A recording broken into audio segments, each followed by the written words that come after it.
আসসালামু আলাইকুম প্রিয় মালয়েশিয়ান প্রবাসী ভাইয়েরা, কেমন আছেন সবাই? আশা করি সবাই অনেক ভালো আছেন। আবারও চলে আসলাম আপনাদের মাঝে আরো নতুন একটি ভিডিও নিয়ে।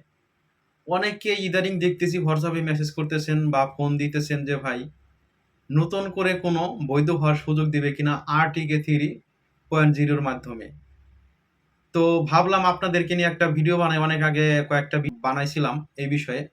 কিছুদিন হইলো এই বিষয়ে কোনো ভিডিও বানানো হয় না। তবে ইদানিং দেখতেছি অনেকেই ভিডিওতে কমেন্ট করেন অথবা WhatsApp এ মেসেজ করতেছেন, অনেকেই ফোন দিতেছেন যে, "ভাই নতুন করে বই দেওয়ার কোনো ঘোষণা দিবে কিনা বা নতুন করে কোনো আপডেট আছে কিনা?" এই বিষয়ে কিন্তু অনেকেই জানতে চাচ্ছেন। তো ভাবলাম আপনাদের উদ্দেশ্যে একটা ভিডিও বানাই।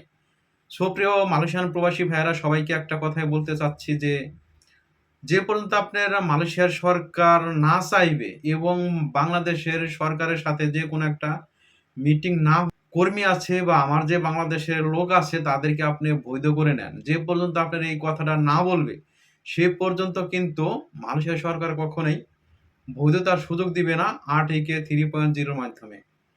এর জন্যই সবাইকে বলব যে অনেকেই হয়তোবা এর মধ্যে কিন্তু অনেক এজেন্ট আছে, অনেকের কাছ থেকে কিন্তু ভুলভাল বলে কিন্তু টাকা এবং পাসপোর্ট নিচ্ছে, হয়তোবা জমা রাখতেছে। অনেকের কাছে বলতেছে যে সরকার হয়তো ঘোষণা দিয়ে দিছে। কেউ বলতেছে হয়তোবা ঘোষণা দেয় নাই, হয়তো ১ মাসের মধ্যে ঘোষণা দিয়ে দিবে। আপনি হয়তো পাসপোর্ট টাকা-পয়সা জমা দিয়ে রাখতে পারেন। এরকম কিন্তু অনেক এজেন্ট আছে, অনেকের কাছ থেকে কিন্তু টাকা এবং পাসপোর্ট জমা নিতেছে।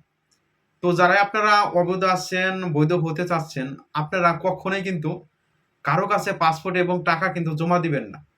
এখন পর্যন্ত কিন্তু সেইভাবে কোনো ঘোষণা আসে নাই যে মালয়েশিয়াতে বৈধ হওয়ার সুযোগ দিছে RTK 3.0 এর মাধ্যমে। তো যদি আপনি যেকোনো একটা এজেন্টের মাধ্যমে টাকা এবং পাসপোর্ট জমা দেন, তাহলে কিন্তু আপনি অনেকে আছে টাকা কিন্তু মেরে খাবে। অনেক বাংলাদেশি ভাইরা আছে কিন্তু অনেকের কাছে টাকা দিয়ে পাসপোর্ট দিয়ে কিন্তু তারা ভিসা হাতে পায় নাই। RTK 2.0 এর মাধ্যমে। এরকম কিন্তু অনেকে আছে। এর জন্যই সবাইকে বলব আপনারা যেহেতু একটু ধৈর্য ধরছেন বা কষ্ট করতেছেন, আপনারা ধৈর্য ধরে থাকুন এবং একটু ভালোভাবে থাকুন, সেফ হয়ে থাকুন যেন আপনাদের কোনো সমস্যা না হয় বা পুলিশে যেন না ধরে। যেহেতু আপনারা বাংলাদেশি প্রবাসীরা হয়তো অনেক দেশের প্রবাসীরাই অবৈধ আছে মালয়েশিয়াতে, সেক্ষেত্রে মনে করি হয়তো ২ মাস, হয়তো ৪ মাস, হয়তো ৬ মাস। এর মধ্যে কিন্তু মালয়েশিয়ার সরকার বৈধতার সুযোগ দিয়ে দিবে। কারণ হচ্ছে এদেশের যে বর্তমান কাজের পরিস্থিতি, এরকম কিন্তু কাজের পরিস্থিতিটা থাকবে না। আস্তে, আস্তে কিন্তু আবার কাজের চাহিদা হয়ে যাচ্ছে। যখনই আপনার কাজের চাহিদা হয়ে যাবে, কর্মী শর্ট থাকবে, তখনই কিন্তু মালয়েশিয়ার সরকার চাইবে যে যেহেতু মালয়েশিয়াতে এখনো অবৈধ কর্মী আছে, তাদেরকে আমি বৈধ করার সুযোগ দেই। তারা বৈধ হয়ে আমার দেশে থাকুক বা আমার দেশে কাজ করুক। এটা কিন্তু চাইবে। এর জন্য সবাইকে বলব হয়তোবা ২ মাস, ৪ মাস, ৬ মাস আপনারা একটু কষ্ট করুন। আর আপনারা দেখে শুনে চলাফেরা করবেন, দেখে শুনে কাজ করবেন যেন আপনাদেরকে পুলিশে না ধরতে পারে। আর যদি ভাই আপনাকে পুলিশে ধরে তাহলে কিন্তু আপনার লাইফটা বাতিল হয়ে যাবে। এর জন্য সবাইকে বলছি যারা আপনি মালয়েশিয়াতে অবৈধ আছেন সবাই একটু দেখে শুনে থাকবেন, দেখে শুনে কাজ কাম করবেন। আপনাদের যেন কোনো সমস্যা না হয়। আর যে পর্যন্ত আপনার কোনো ঘোষণা আসে নাই, তাহলে আপনারা কেউ কখনোই কোনো একটা এজেন্ট বা দালালের মাধ্যমে টাকা-পয়সা জমা দিবেন না। যে যাই বলুক। যখনই আপনার মালয়েশিয়া সরকার যেকোনো একটা অফিসিয়াল ভাবে কোনো ঘোষণা দিবে, ভিডিওর মাধ্যমে আপনাদেরকে জানিয়ে দেওয়া হবে।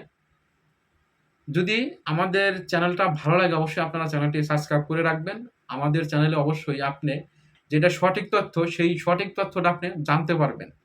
আমি যতটুক জানি বা যতটুক বুঝি ততটুকুই কিন্তু আপনাদের কাছে শেয়ার করার চেষ্টা করে থাকি। কারণ হচ্ছে আমি একজন প্রবাসী, আমি জানি যে একটা প্রবাসী অবৈধ থাকলে কতটা কষ্টকর বিষয়। আমিও কিন্তু একসময় অবৈধ ছিলাম। যখন আমি অবৈধ ছিলাম, তখন কিন্তু রুম থেকে বাইরে বের হইলেই কিন্তু মনের ভিতর ভয় লাগতো। নাহি যে আমাকে পুলিশে ধরে, নাকি আমি অপারেশনের ভিতর করি। আর যখন হয়তোবা বৈধ হইছি, ভিসা করছি, তারপরে কিন্তু সেই ভয়টা এখন আর লাগে না। তো আমি একজন প্রবাসী, আমি জানি যে একজন অবৈধ প্রবাসীর কতটা ভয় থাকে মনে।